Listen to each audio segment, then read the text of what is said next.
Welcome to Let's Talk Global Business, the show in which we look at the economic and business trends connecting the world. I'm Sara Murray, Managing Director, International Conference Board, the member-led global think tank that delivers trusted insights for what's ahead. Marketing is about persuasion, connection, and trust. But AI agents are shifting the marketeer's audience from people to algorithms. They can research, compare, even decide for us.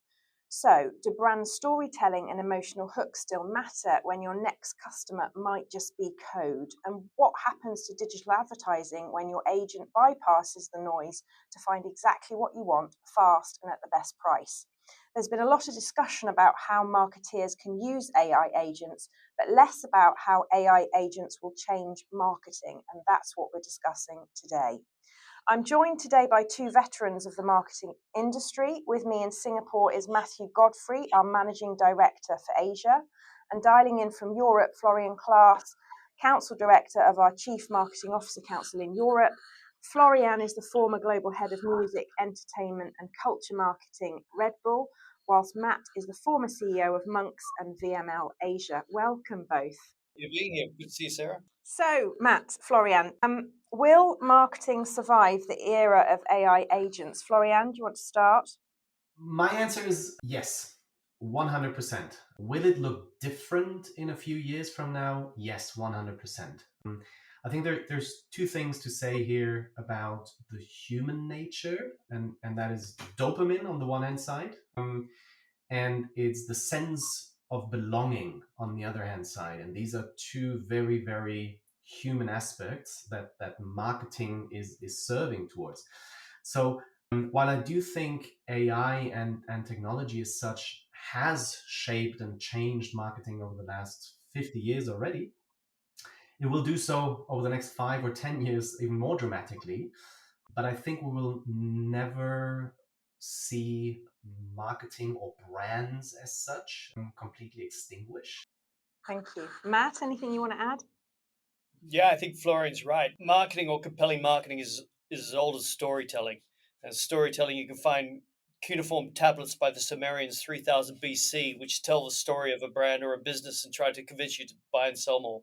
So storytelling is ageless, but the change we're going to see is going to have a range of different impacts. There will be collateral damage. That collateral damage can be in the way of platforms will change. Some brands will change. We saw that in the evolution over the course of the last 20 years. We saw mega dominant brands like Nokia not survive the change to smartphones. So we will see this collateral damage of winners and losers. Departments will change. But also there will be a brand new suite of new tools, technologies, and specialized areas within marketing, which we will see, grow and prosper. So it's going to become more sophisticated. The trends of it's not just Mad Men, it's Math Men will continue on. And so it's going to be both exciting and catastrophic at the same time. Thank you. So, Matt, give us a potted history of how the internet has already changed marketing, maybe with an Asian twist.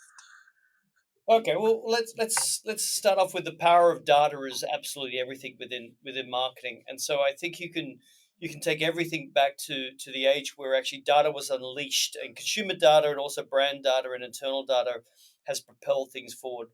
It moved from an age of, if you like, very passive marketing, where you weren't responding to consumer trends or consumer behavior in an agile way, but to give the brands the power to actually be very responsive, engaging, and reactive to new consumer trends, both in from a marketing sense, but also product innovation. So that power of data, I think, shortened timelines, increased responsiveness, added some degree of complexity to market, but in reality, it may be actually now turning a corner to simplifying that. How that's popped out, particularly in Asia, in this trend of this change of the power of data, we had a number of mega geographies, India and China particularly, move from really a pre-industrial area into an internet area in one go. So they didn't go from TVs to smart TVs. They went straight into TVs, smart TVs. They didn't go from phones to mobile phones. They went straight to smartphones. So they didn't go from dial-up internet. They went straight into fiber optic internet. So because of that, Asia actually took a few leaps ahead in terms of platforms. And the net is if you look at a market like China, China is the world's largest e-commerce platform or country today, with about 50% of retail sales taking place on these platforms. It's about $3.85 trillion. And the number three market to take it to Europe is in England. That's 234 billion. So we've had 11x growth in e-commerce sales in China, driven by this power of the data.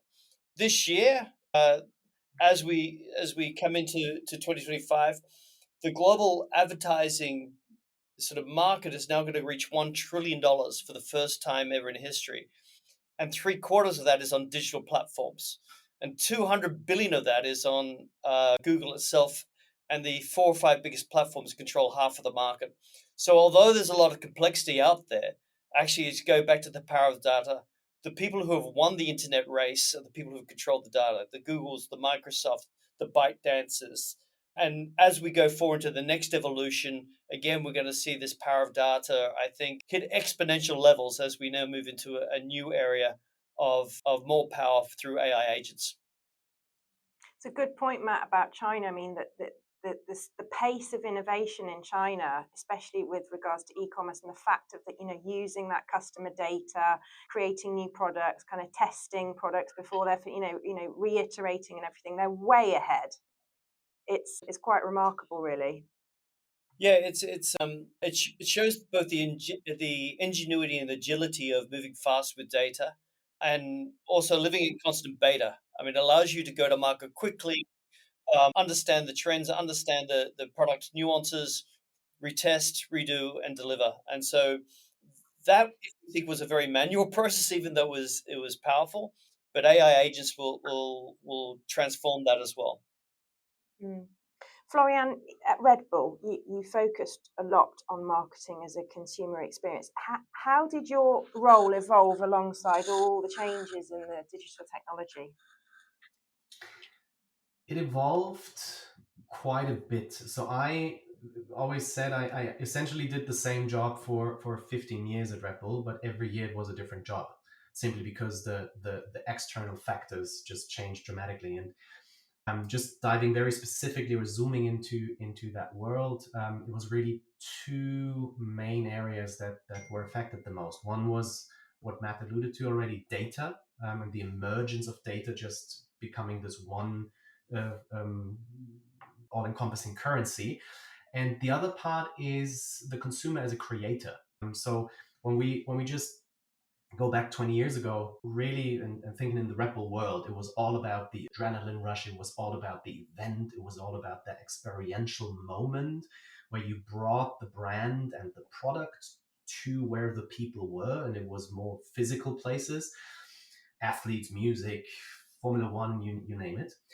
And you knew very little about the consumer. You had some information. You had obviously your focus groups. You had your consumer insights, quantitative, qualitative. You had your Nielsen data, etc., etc. So all the good old marketing sources or insight sources.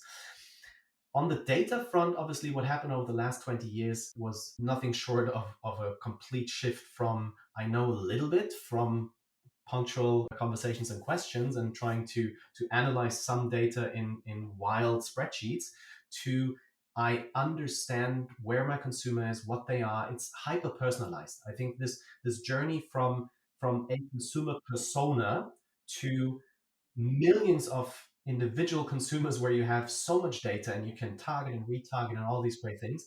And that changed the game and really moved from an offline marketing and brand building to a very digitally driven, very, I guess, online driven, very personalized consumer conversation. One of the bigger changes for an organization back then was the whole like managing, processing, governing data, and especially in Europe, obviously with different standards, etc., a whole different beast. When the whole GDPR conversation started, companies just got caught in this sort of gold rush moment, and someone said, "Well, hang on a second. You have to make sure that you govern this in a I guess adequate way." And that was a huge, not even shift, but a huge growing pain in the whole conversation. So data, how it influenced the consumer conversation, but also how it influenced internal processes, etc., etc.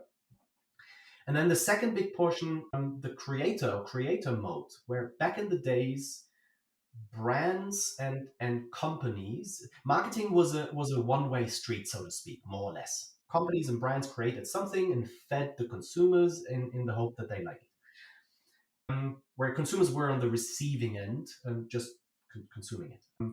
That has changed over the last 20 years dramatically, where every single consumer has become a creator, where the whole influencer economy has, I guess, demonstrated that on a very human level. So suddenly individuals became brands, became advertisers, became sort of the, not even only the middlemen, but the advocates. And I think what we will see in the future is that AI agents basically take on that role and take it to the next level. So again, I think for companies and brands, what the last 20 years meant, and this is me speaking for my Ripple experience, is you really had to move away from I'm an island, I'm the rock as a brand, I dictate the message and tell the story, to I just provide a platform and let others speak, and I just need to make sure that the information I offer and allow people to have access to is accurate and kind of transcends the message I want to convey. Thank you, Florian. Really, really interesting. Almost like, again, the control has changed. It's shifted from I'm an island to now there's an ecosystem. I don't have complete control of it, but I've got to be able to work within it. Yeah, really interesting. Matt, let's move on now to AI agents and bring the discussion up to the present day. Let's just start from the beginning. What are AI agents, and how do you see them changing how marketers will think and act? Well, I think I'd describe the current model of large language models being very task orientated or prompt based. They're passive and they're not very strong with real time data. And the shift to AI agents, there'll be reasoning, so they'll think through problems and actually think through the answer to come to whether the answer is strong or solid. They're active, they'll be working in the background and not be prompt driven. And they'll also be able to plug into real time data and even predictive data by working across tech stacks and plug in APIs as well. So the shift is significant between even the power of an LLM to an AI agent, because you're making those shift to reasoning, active, real time, and predictive, and that can work at consumers' benefit and brands' benefit. And I think that's the point of the challenge. If consumers are using these, how do brands kind of work against them? So that's the shift. I don't think we've ever seen anything as powerful as this or as quick as this. Having said that, I think 50% of companies are only well, most companies are only achieving 50% of their AI goals at the moment. So pace is slower than expected.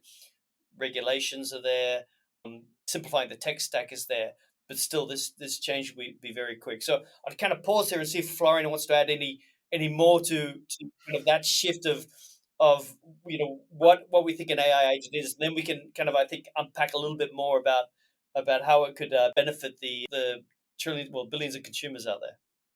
Yeah, I mean, nothing to add on what you just said, Matt, in regards to what an AI agent is. And I think the interesting time we're at the moment is that the idea of an AI agent is still fairly new, as in a few years back, if so.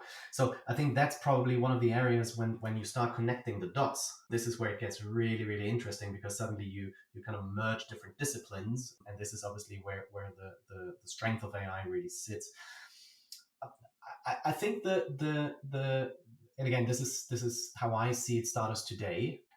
I think it obviously will have a tremendous impact on consumption behaviors and purchasing behaviors, where we need to distinguish, I believe, between luxury goods and sort of the treats and all the great stuff that create that dopamine kick that I was referring to, and your commodity products. Think milk, think some grocery, think I don't know, just stuff you need for your daily churns in the household, where probably the AI will, or AI agents will become the dominant tool for automation and for simply taking on that responsibility of getting the daily groceries done, etc., etc. And the hours on end our generation still spends researching stuff on the internet. Do I buy this vacuum cleaner or that vacuum cleaner, this bike or that bike? And you compare prices and you compare features and all that stuff. It literally takes seconds. Plus, a good AI agent will know exactly what you're after, sometimes even without you knowing it explicitly, because obviously everything works in the background and scrapping all the information you asked for in the past. It's really interesting what you're saying, because I see examples indeed, you know, of stuff that it can look for you, it can buy the groceries, it can plan some wardrobe choices for you, it can kind of book the restaurant, and it does that because it's got facts that it's analysing, comparing, contrasting, and again, that's the thing that it can do really speedily. That said, you know, marketeers are going to have to, at least, even if it's at the commodity level, they're going to have to act differently and make sure that their facts on their products and the specs and the, you know, sustainability credentials and all of that stuff is fed into the AI agent, so the AI agent can get their product information. But there's the flip side, because, you know, a big part of marketing, like, you know, you were talking about brands, there's still an emotional connection, like you said, that people want to belong to a tribe, they have an identity with a particular brand. Yeah, I'll give you an example of where I think that is already happening, and some learnings we can have from another industry. So if you look at kind of what happened to the music industry, where it was Mm-hmm. disrupted through retail sales to online sales to Spotify, how on earth do you then compete if you're a brand in that area where you're just another, if you like, a offering served up on your Spotify feed?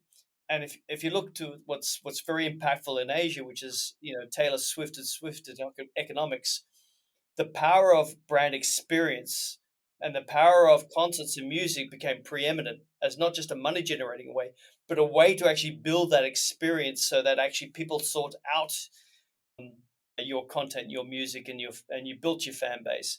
And when Taylor Swift came to Singapore, the concerts that she did shifted GDP in Singapore and earned about $300 to $400 million. So it showed the power of live brand experiences to influence consumer behavior. And therefore, that's a good learning from the music industry. We've gone through this transition, and a few other industries now will hit that wasn't really considered with FMCG. It wasn't considered with banking, but AI agents will disrupt that relationship. To your point, if I've got an AI agent handling my banking needs, my financial needs, there, how does another major bank engage with me? Well, they may have to create a brand experience offline, which is so powerful that I want to engage with them, and then feed them into my new persona, or my new, if you like, hyper personalization. So you're going to have to be powerful on both ends. Otherwise, launching new products could be very, very difficult for an FMCG, because to Florian's point, I've got an AI agent doing my shopping for me, and I'm not really engaged with the supermarket and walking down the aisle and having a consideration of what toothpaste is there. How do I find the new charcoal toothpaste is there? Unless the brand experience is absolutely rich, the only other thing you're going to have to do is the hyper personalization on the brand side has to be so finely tuned that they're actually thinking through the millions of different consumers they've got. And so when their AI just starts looking, the AI agent finds the new product and feeds them up too. So you're going to have to be very sophisticated on hyper personalization, but then you're going to have to be very bold on offline experiences so that high touch becomes impactful. The other piece, which I think is important with across this field, whether it's on the consumer side or a brand side, is trust and ethics is going to be paramount. Because if you've got an AI agent you've tasked to do things on your behalf, and then somewhere along the way you find out, or it's released, that they've actually been taking funds from company X or company Y to act as search and force feed products into you lose trust in your own agent. You'll pull back from that, and vice versa. So I think brands are going to have to really look, and of course, negative experiences from a brand will be found by the AI agent. So trust, customer service, ethics will go to another level, because once you start pulling apart from these sort of direct relationships, and there's a third party of an AI agent engaging on your behalf, as soon as you lose trust with that relationship will fall down. You'll have to start again. You're right, it is a balance, because they've got to work with AI agents to ensure that, the product still sells, and provide the right information, and, understand how it works to boost, the demand, and da da da da da. But on the flip side, it can't be manipulative in the negative sense. So it's going to be a tough one. We're going to take a short break, and when we come back, we'll continue this discussion on marketing and AI agents. Please note that you can find a host of content around the subject of AI and marketing on our website. Join us at the Conference Board's Future Reward Europe, happening on the 5th and 6th of June in Brussels. Explore cutting-edge thinking on pay equity, AI and compensation, employee experience, and more, all through a global lens. Hear from top reward leaders and connect with peers shaping the future of work. Register now at conference-board.org/rewards. Get insights, get inspired, get connected. Hello and welcome back to this conversation with Matthew Godfrey and Florian Klaass. We've been talking about the state of marketing and the impacts of AI. I want to turn the discussion to the future. And if we think about the role of marketeers and how it's going to evolve, which functions within marketing, Florian, do you expect to last and which won't? This is the big crystal ball. If I had the answer, I'd make millions consulting big brands now. I do think, taking a wild guess here, I do think that areas that revolve around consumer insights, customer insights, trying to scrap a lot of data from all different kinds of sources to predict consumption behaviors and consumer behaviors. I do think that these roles are at risk, simply because with AI and AI models and AI agents, there's a very, very effective and efficient technology at hand that gives you a lot of these insights. I do think that some of the areas around content creation are at risk, simply again because it's so easy these days to create a lot of content. That being said, the creative part, and I might be a bit old school here and old fashioned, I do think that human creativity is very, very special and very hard to mirror or mimic or replicate. And simply because I think AI cannot be not logical. So not everything that is logical makes sense, and not everything that makes sense is logical from a human brain's point of view. So I think the whole creative process will remain within marketing. I think highly repetitive tasks will disappear. One of them within marketing departments is the media function. And the media function will globally around the industry, the media industry, up to 1/3 of the entire media industry is very repetitive in terms of planning and buying. And all that sector, I think, is at risk of both transformation and disruption. So that's certainly one area. And as Florian said, all the content creation that's already underway before AI agents. Most marketing departments can find 30 to 50% efficiency improvements with the tools that are available today, with the tech stack that's available today, with the Adobe Experience Cloud, Firefly. You can find efficiencies now. So that's all going to happen. So anything that's highly repetitive will be phased out reasonably quickly. What is coming though is I think there will be a need for AI strategists, because there's two parts of AI agents. There'll be platforms like Adobe, which offer AI agents on their Experience Cloud, and they've got a number of them available now. They'll need to be tuned and optimized for the brand. So people with the skills with AI planning and customer journey orchestration, that'll be in high demand. So that'll be a growing area. And I think this whole area we just talked about, which is people who understand AI agents' ethics as a brand perspective and the regulatory importance will be key. Because there are sectors and key sectors where data privacy, data security are absolutely paramount. And lastly, there'll be new KPIs formed. And so there'll be new areas of trying to assess what does success look like in this new world. And I think that will lead to a whole new department of or a new skill base of actually making benchmarking, targeting, and ROI in marketing.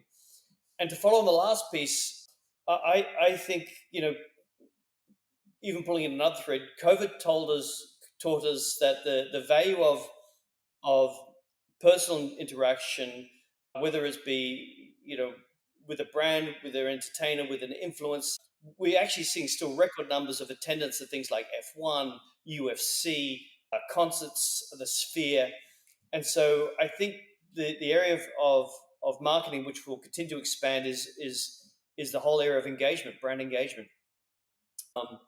And back to Florian and Red Bull, they're the masters at brand engagement and making sure actually that the brand is not just a virtual brand, but a real physical one. And I think that will be an area where all brands will need to get much more, I think, skilled at. Really, really interesting. Just want to move slightly to digital advertising. So if the AI agents are not going to look at ads anymore because they're just looking at the facts and the figures and they're comparing, what happens, to digital advertising? What does that mean for ad platforms? How will they need to change? There's a lot of considerations here about how marketing uses its budget. Any thoughts, Florian? I think given the availability of the technology and of very, very advanced AI models and agents, at the end of the day, everyone will have the same toolkit. They will all be in the same playground, and then it comes down to who's using it in the smartest way. And I think but this is probably not the area where you can stand out, because this is going to be carnage, because everyone is just pouring money into it and trying to outshine each other. Maybe it's wise to look at some of the more quieter playgrounds where you can really stand out and make a difference. And maybe it is exactly that more tangible, more emotional component that makes you stand out as a brand and a product in the future. That will obviously come with certain budget shifts, where what we've seen over the last couple of years, over the last decade, where a lot of budget went into performance marketing, and it's really the short-term wins, and the more you put into your performance marketing bucket, the higher the sellout. And if you pause it for one day, you see an immediate drop. So that is probably something where we see a bit of a balancing again, or a bit of a shift. Prior to the internet, we didn't really know what search was. I mean, search was a catalog. And so you get a catalog in your mail and you go through it, but it was so far from AI. And so to win in AI, you have to win in data. And so who are the powerful data set players? Well, it's Google, it's Meta, it's X, it's ByteDance, it's Microsoft. These are the people who have the access to the data set to really win in AI. So I wouldn't bet against these platforms continue to innovate with new advertising formats. Search will change, but and how you monetize search will definitely change. But the people who are best to succeed in that are the existing platforms who have the skills, the technology, and the data sets. And so I think what we'll see is rapid evolution in existing, if you like, ways to communicate with people, either through search or communication. And we'll also see new definitions of, I think, an explosive of what's probably called native advertising, which is if you've got an AI agent looking for information about a product or a feature, then you have to have your information, not necessarily just on your website or not just on an influencer page, but you're going to have a range of different stories, articles, reviews, comparisons, even your way you handle your customer relationships on your X feed is going to be important. So it's going to shift towards making sure you've got a very comprehensive if you like, hyper-personalization of your native advertising so that anywhere an AI agent looks, they see positive stories about your brand in a way that's orchestrated well enough that it doesn't come across as not trusted, not ethical. So we'll definitely see new kind of formats arise, but I think it's the major tech platforms that will drive that. And of course, somewhere along the way, when you look at the tech platforms, I mean, they're effectively advertising businesses. I mean, they make somewhere between 88 and 98% of their money through advertising. So as they go forward, they'll continue to try to monetize this area. It's time to wrap up the discussion. But before we go, let me ask you both, if you could give one piece of advice to a chief marketing officer coming out of this discussion, what would it be? Florian? I think the one piece of advice for a CMO is add another page to your dictionary, marketing to CEO, CEO to marketing. How AI, the use of AI, the embracing AI and really make AI not a tool, but sort of the foundation of your brand and your marketing work. How does that contribute to the bottom line? How does that feed into growth and profitability and all these things? I think in the world of marketing, or we as marketeers are sometimes so in love with our lingo and our reach and going viral and blah blah blah blah blah, where we sometimes miss the chance to really talk business and explain shareholders, CEOs, etc., how our work really affects the bottom line, because at the end of the day, this is what it's all about.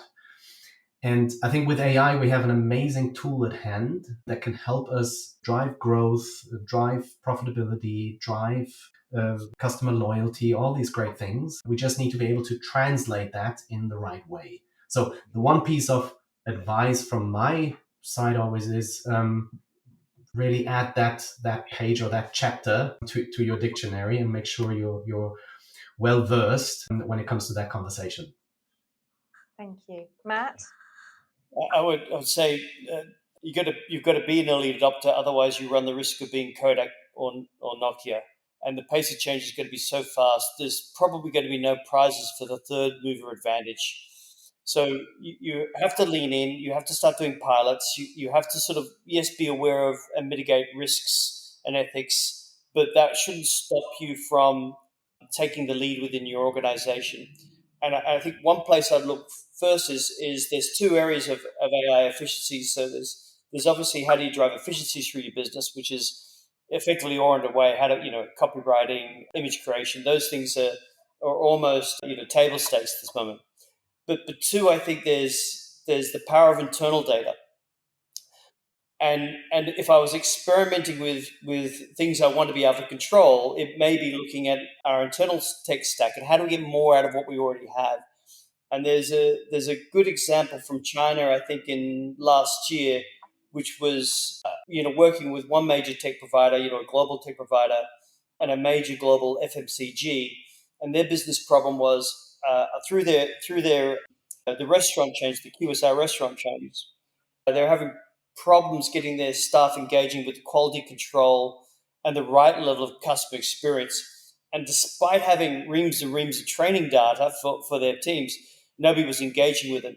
So by flipping it and creating the ability to create hyper-personalized training data off their existing stack, they got a 15 times engagement level with their training by their own staff.